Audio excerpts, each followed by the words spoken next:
હરે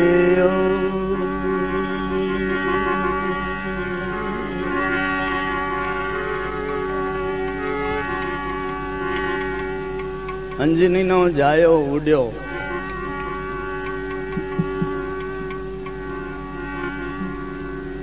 હનુમાનજી મહારાજની જયંતિ ઉત્સવ થોડુંક પ્રાસંગિક.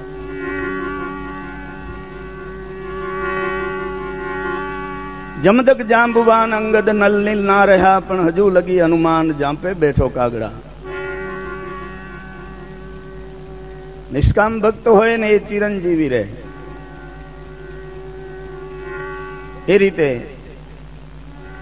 હનુમાનજી મહારાજ, ઘણી વખત હું કહું છું, શાસ્ત્રોમાં પુરાણોની અંદર જુદી જુદી રીતે હનુમાન જયંતિ આવે છે. આમ આપણે ચૈત્ર સુદ પૂનમના મનાવીએ. એક શાસ્ત્રમાં એવું લખ્યું છે ચૈત્ર સુદ 11 ના પ્રાગટ થયું છે, એકમાં ચૈત્ર વદ 11 ના પ્રાગટ થયું છે, અને કાળી 14 ને પણ આપણે હનુમાન જયંતિ કહી છે. યુપીમાં આપણા કરતા 1 મહિનો આગળ બોલે. આપણો આસો મહિનો હોય તો એ કહેશે કાર્તિક ચલ રહા હૈ, કાર્તિક ચલ રહા હૈ, 1 મહિનો આગળ જાય. એટલે શ્રી રામાયણજી ની અંદર તુલસીદાસજીએ તો 7 જ કાંડ લીધા છે, પણ પાછળથી ક્ષેપક લખાણું, એમાં લવકુશ કાંડમાં એ કથા આવે હનુમાનજી મહારાજની. તો આસોવદ 14, એટલે એ લોકો કે કાર્તક વદ 14 મંગળવાર હતો, અને તે દિવસે હનુમાનજી મહારાજનું પ્રાગટ થયું. તો એ રીતે શાસ્ત્રોમાં જુદી જુદી રીતે ભગવાનનું અથવા એના ભક્તનું પ્રાગટ્ય બતાવે. મૂળ વાત છે આપણા અંતકરણની અંદર, હૃદયની અંદર હનુમાનજી મહારાજ પ્રગટ થવા જોઈએ. છેલ્લે સમાધાન ત્યારે થશે. ભગવાન રામજીનું પ્રાગટ થયું તો ગોસ્વામીજીએ લખ્યું, જય દિન રામ જન્મ શ્રુતિ ગાવે, તીર્થ સકલ તહાં ચલી આવે. રામજીનું જયારે પ્રાગટ થયું તો બધા તીર્થો, 68 તીર્થ બધા આવી ગયા અયોધ્યાની અંદર. એનું કારણ, તીર્થનો અર્થ શાસ્ત્રોમાં બતાવ્યો છે, બ્રહ્મ અને આત્માની એકતાનો જેને બોધ થયો ને એને આપણે તીર્થ સ્વરૂપ કહીએ. એટલે આપણા ઉદોરામજી મહારાજ, વાલરામજી મહારાજ 8 પેઢી જોઈ લો, બધા ભગવાનની ઓળખાણ કરી અને પછી ગયા છે. તો એ બધા તીર્થ સ્વરૂપ થાય. જ્યાં મહાત્મા બેસે એ તીર્થ બની જાય. વાંડા એ તીર્થ ધામ.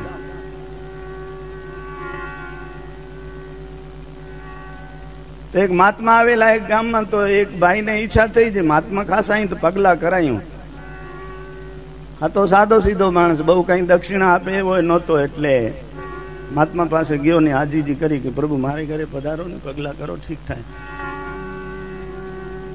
મહાત્મા જોતા હતા એનો ભાવ કેવો છે કે હું તો જેને 68 તીર્થ કર્યા હોય ને એને ઘરે જાઉં, બાકી કોઈના ઘરે જતો નથી.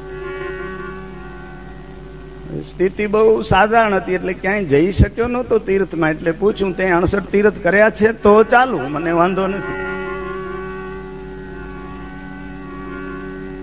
તો ઓલો હોશિયાર હતો થોડો, ચઈ દો ને બાપુ ક્યાં 68 તીર્થ છે, ક્યાં છે? હાલતા દે. ઘરે ગયા, ઘરવાળીને ઈશારો કર્યો, જલ્દીથી પૂજાની તૈયારી કર્યો, તિલક માલા કરી, પૂજા કરી. પછી પૂછ્યું બાપુએ કે ભાઈ ક્યાં ક્યાં તીર્થ કર્યા છે, બતાવો તો ક્યાં ક્યાં છે. તો બંને માણસો ઉભા થઈ દીવો પ્રગટાની આરતી ગાવા લાગ્યા. 68 તીર્થ સંતો ને ચરણે, ગંગા યમુના રેવા. બાપુ આ જ 68 તીર્થ છે, હવે હું કેદામ અહીંયા તીર્થ કરેલા. વારે વાહ, હોશિયાર છે બહુ. આ સત્સંગનો ભાવ. તો જય દિન રામ જન્મ શ્રુતિ ગાવે, તીર્થ સકલ તહાં ચલી આવી. બધા તીર્થો ત્યાં ભેગા થાય. દશરથજીને કેવો આનંદ થયો છે, ગોસ્વામીજી દર્શન કરતા રામાયણજી લખ્યું છે. દશરથ પુત્ર જન્મ સુનિકાના, માન હું બ્રહ્માનંદ સમાન. દશરથજીએ સાંભળ્યું કે મારે ત્યાં પુત્રનું પ્રાગટ થયું છે, તો એને કેવો આનંદ થયો. માનો હું બ્રહ્માનંદ સમાન, બ્રહ્મનો આનંદ મને મળ્યો હોય એવો આનંદ થયો. એટલે એ રીતે હૃદયની અંદર જયારે હનુમાનજી મહારાજનું પ્રાગટ થાય ને, ત્યારે સાચો બ્રહ્મનો જે આનંદ છે, આપણે બોલીએ છીએ ને પાઠમાં, નિજાનંદ ની મગ્ન જો વરવરિયાન વરિષ્ઠ, જગમંગલ કર જા સુદ્રગ, જય જય સદગુરુ. ઈશ્વરામજી મહારાજને એમના શિષ્ય શ્યામદાસજીએ પ્રાર્થના કરી છે, એમાં લખ્યું છે તમે કેવા છો? નિજાનંદ નિમગ્ન જો. પોતાના આત્મામાં જેને રતિ છે એને અંદરનો આનંદ મળે તો એ સાચું પ્રાગટ્ય છે. એ રીતે આજે હનુમાન જયંતિ પ્રસંગની રીતે ભાઈ પણ ભજન બોલ્યા.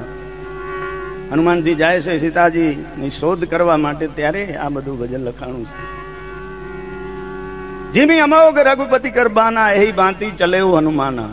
ભગવાનનું બાણ જેમ ખાલી જાય નહીં, એ પોતાનું કામ કરીને આવે, એમ હનુમાનજી મહારાજ ઉડ્યા છે તો તુલસીદાસજીને દર્શન થયા. જેમ રામનું બાણ અમોઘ છે ને, એ કામ કર્યા વગર પાછું ના આવે, તેમ હનુમાનજી મહારાજ ઉડ્યા છે અને આજે તો જરૂર એ સીતાજીની શોધ કરી આવશે. એહી ભાંતિ ચલે એવું હનુમાના.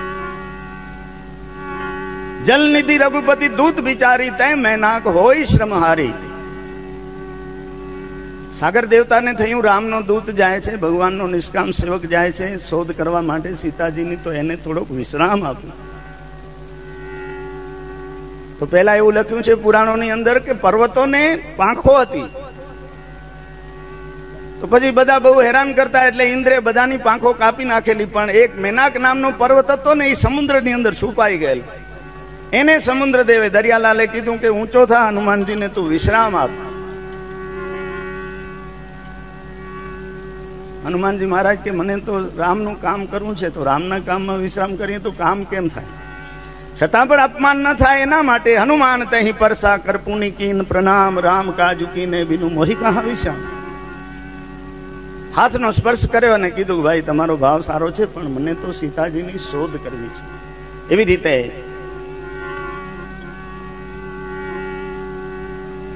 હનુમાનજી મહારાજ એ નિષ્કામ સેવક છે, એટલે જ્યાં રામના મંદિર ન હોય પણ હનુમાનનું મંદિર પહેલું બનાવ્યું. ભગવાનના ખૂબ કામ કર્યા, પણ કોઈ દિવસ સામે બદલાની આશા રાખી નહીં. કાગનો બદલો માંગ્યો કદી એ પોરુષ કદી ના જાખ્યા. કોઈ દિવસ એને એમ ન થયું કે મેં આમ કામ કર્યું છે. એટલે હનુમાનજી મહારાજને ભગવાન સામેથી કહે છે તો સમૂરીન જગત મેં નાહી દેખે હું કરી વિચાર મનમાં પ્રતિ ઉપકાર કરું કા તોરા સન્મુખ હોય ન સકત મન મોરા. આવું ભગવાન રામ હનુમાનજીને કહે છે કે તારી સામે હું જોઈ શકતો નથી, એટલા તે મારા કામ કર્યા છે, તો એનો બદલો હું કઈ રીતે આપું? એ જ વાત યુદ્ધકાંડમાં લક્ષ્મણજીને મૂર્છા આવી છે. ભગવાન લક્ષ્મણજીનું માથું પોતાના ખોડામાં મૂકી રુદન કરી રહ્યા છે કે હે ભાઈ કેમ ચાલ્યો ગયો? શું મુખ લઈને જાઉં અવધમાં? માતા સુમિત્રા આવે દોડી દોડી, બંધુ વિના વિછર ગઈ મેરી જોડી. આ માનવ લીલા કરતા કરતા ભગવાન રુદન કરે છે. બધા ઉભા છે, કઈ ઉપાય સૂઝતો નથી. એટલે વિભીષણજી એક ઉપાય બતાવે છે કે લંકાની અંદર સુસેન નામનો વૈદ છે, એને કોઈ લઈ આવે ને તો આ લક્ષ્મણજીની મૂર્છા જાય અને જાગૃત થાય. એટલે પછી હનુમાનજી ભગવાન સામે જુએ છે કે પ્રભુ હુકમ કરો, આપનો હુકમ થાય તો હમણાં તૈયાર છે. ભગવાને ઈશારો કર્યો અને હનુમાનજી ઉડ્યા છે. મકાન સહિત બંગલા સહિત સુસેન નામના વૈદને લઈ આવ્યા છે. બતાવ્યું છે સંજીવની લઈ આવે તો લક્ષ્મણજીના પ્રાણ બચે, નહીતર સવાર થઈ જશે તો સંકટ છે. એના પાસેથી ગોસ્વામીજી એક પદ લખ્યું પ્રસંગને અનુરૂપ. ભુજા મેરી ટૂટી રે સુનો હનુમાન.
सुग्रम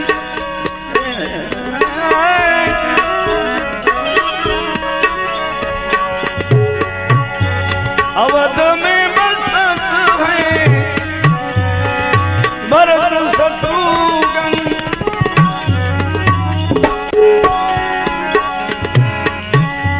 अवध में बसत है कौन लावे अब ये सजीवन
રામાયણજી નો પાઠ કરતા હોય ને એને પછી અંદરથી ન સમજાય એટલે પ્રશ્નો ઉપસ્થિત થાય.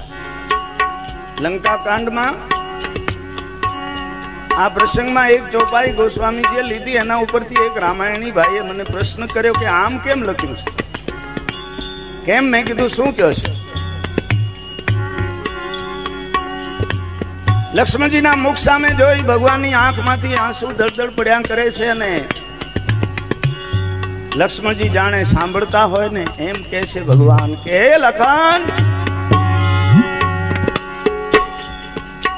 જો જનતે હું બન બંધુ બિછોવું પિતુ વચન માનત નહીં હોવું. મને એવી ખબર હોત કે અહીંયા તારો વિયોગ થશે તો મેં મારા પિતાના વચનો ન માન્યા હોત, વનવાસમાં ન આવ્યો હોત. તો ભાઈને અંદરથી જિજ્ઞાસા થઈ પૂછવાની કે આમ કેમ?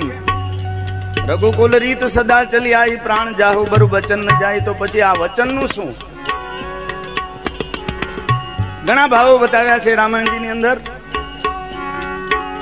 એમાં પહેલો જેવો ભાવ બતાવ્યો કે સુમંતજીને કીધું દશરથજીએ કે જાઓ સીતા લક્ષ્મણ અને રામને લઈ બન દેખાય સુરસરી અનવાઈ જંગલ બતાવી આવો, ગંગાજીમાં સ્નાન કરાવી આવો અને પાછા 4 દિવસ ફેરવીને પાછા લઈ આવો. ઈ વચન ન માનત.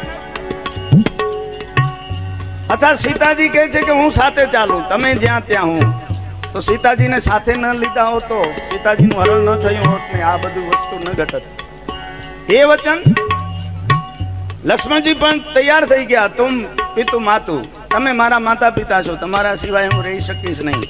એ લક્ષ્મણના વચન ન માન્યા હોત ને એને સાથે ન લીધા હોત તો આ સમય આવત. મેં કીધું ઈ માને તો પછી દશરથજીના વચનનું શું? રઘુકુલ રીત સદા ચલી આઈ પ્રાણ જાવું બરું વચન ન જાય. પ્રાણ જાય પણ વચન ન જાય તો શું? તો પછી ક્ષેપકમાં એક કથા આવે છે, એમાં લખ્યું છે કે મેઘનાદ રાવણનો બેટો એ કામનું સ્વરૂપ છે. મોહ 10 મૌલી ભ્રાંત તદ અહંકાર એવું બતાવ્યું છે વિનય પત્રિકામાં. રાવણને મોહનું સ્વરૂપ બતાવ્યું છે, કુંભકર્ણને અહંકારનું અને મેઘનાદને કામનું સ્વરૂપ બતાવ્યું છે. એ કામ મેઘનાદ એ બધું જાણતા હોય એટલે એક વખત 4 ભાઈઓ સરયુની અંદર સ્નાન કરવા માટે ગયેલા ત્યારે મેઘનાદ મગરનું રૂપ ધારણ કરીને આવ્યો અને લક્ષ્મણજીને ખેંચી જવા લાગ્યો. ભગવાનને ખબર પડી એટલે પકડી લીધો ને પછી રાજમહેલમાં લઈ આવ્યા ને બધા રમે છે ને બહુ હેરાન કરે છે. એટલે દશરથજીને દયા આવી કે તમે આને બિચારાને જળચરને શા માટે હેરાન કરો છો? એટલે ભગવાને પછી પાછા સરયુની અંદર મૂકી દીધા. આમ લખેલું છે. એટલે ત્યાં એક વાત આપણને સમજાય કે આ કદાચ ખબર હોત કે કામ આ મેઘનાદ મગરનું રૂપ ધારણ કરીને આવ્યો છે અને લક્ષ્મણને મારવાની ઈચ્છા છે તો તે વખતે જ મારી નાખત તો હમણાં તને મૂર્છા કેમ આવત? તને કાંઈ ન કરી શકતા. એ વચન ન માનત એવું સમાધાન કર્યું ને વાત સાચી. એટલે ભગવાન લક્ષ્મણજી સામે જોઈ રુદન કરતા કરતા હનુમાનજી મહારાજ કહે છે કે પ્રભુ હવે તો સુસેણ આવ્યા છે ને તમે હુકમ કરો તો હમણાં સંજીવની લઈ આવું. એટલે પછી હનુમાન તૈયાર થયા. હનુમંતલાલ ને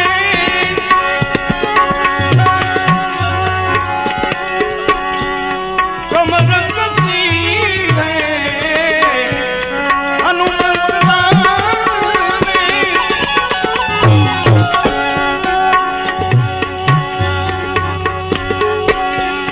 કમર કસી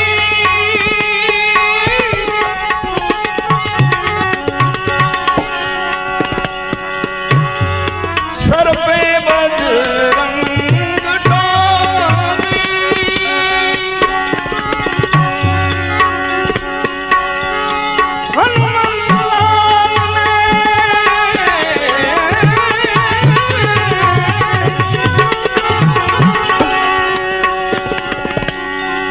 कमर कसी है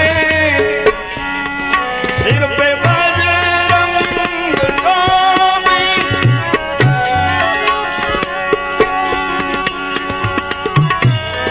तुलसीदास जी को कहे हनुमंता तुलसीदास जी को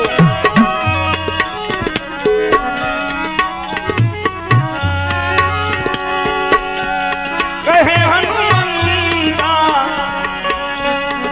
હવે તુલસીદાસજી ને હનુમાનજી સામ સામે જુએ છે કે ભગવાનનો ઓર્ડર થઈ ગયો, જાઓ. હવે तुलसीदास ने कहवा लगा के हे प्रभु आ उड्यो एक पल में लाऊं सजीवन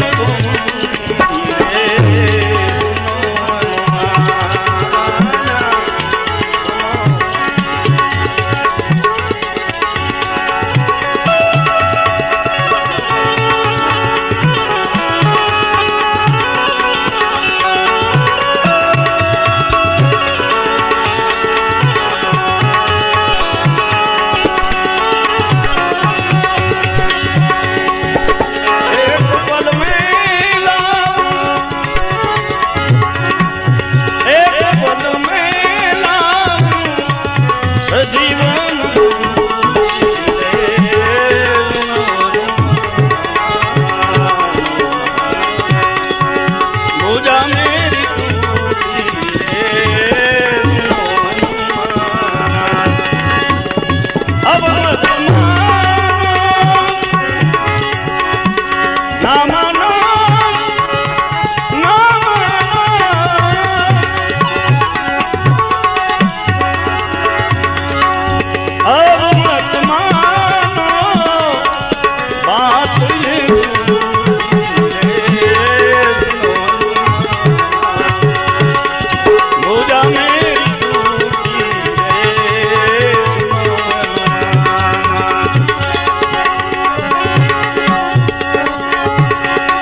બધાને ઈચ્છા થાય હું ભક્તિ કરું. ઘણા હતા રામની સેનામાં, પણ બીજા બધા ભૂલાઈ ગયા. હનુમાનજી મહારાજ યાદ રહ્યા. કારણ નિષ્કામતા, કાંઈ જોઈતું નથી. એટલે અહીંયા સાધક પણ ભગવાનની ભક્તિ કરવા માટે તૈયાર થાય, પણ માયાના એવા આવરણો આવે. પ્રથમ વિચાર સૌ કરજો, વિકટ છે માર્ગ ભક્તિનો. એટલે અહીંયા કોશિશ કરે છે જ્ઞાન રૂપી દીપક પ્રગટાવવા માટે સાધક. ઓ ધીમે ધીમે ધીમે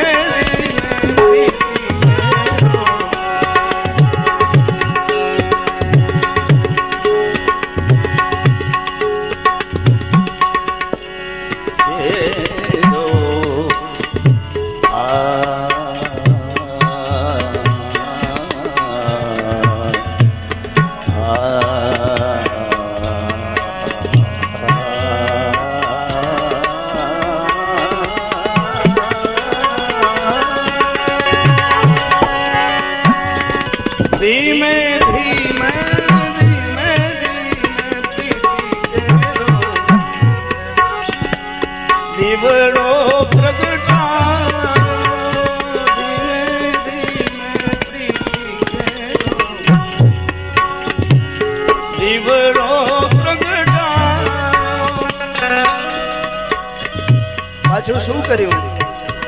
રામ નામ રખો પે મેં તો બૂંદ ઢાંક્યો એને. રામ નામ રખો પે મેં તો બૂંદ ઢાંક્યો. પણ વાજરો વાયો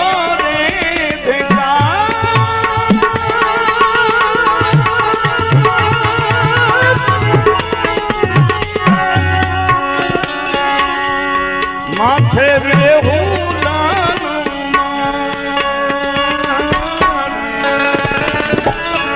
વાજરો વાયો રે ભિકાર. માથે રેહું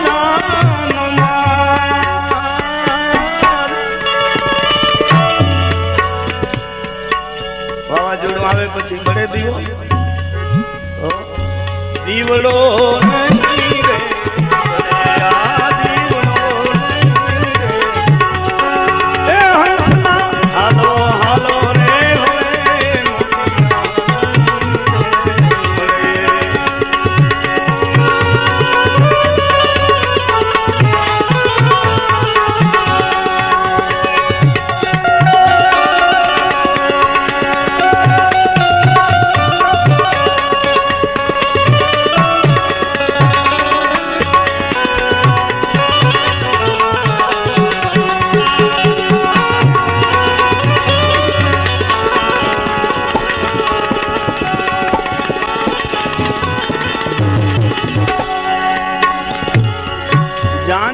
પાણી મૃગજળની ઉપમા આપી સંસારને. દેખાય પણ હોય નહીં. માયાનો અર્થ પણ એ જ સંતો બતાવે કે નહીં હોવા છતાં પણ જે દેખાય એનું નામ માયા. એટલે લખ્યું આ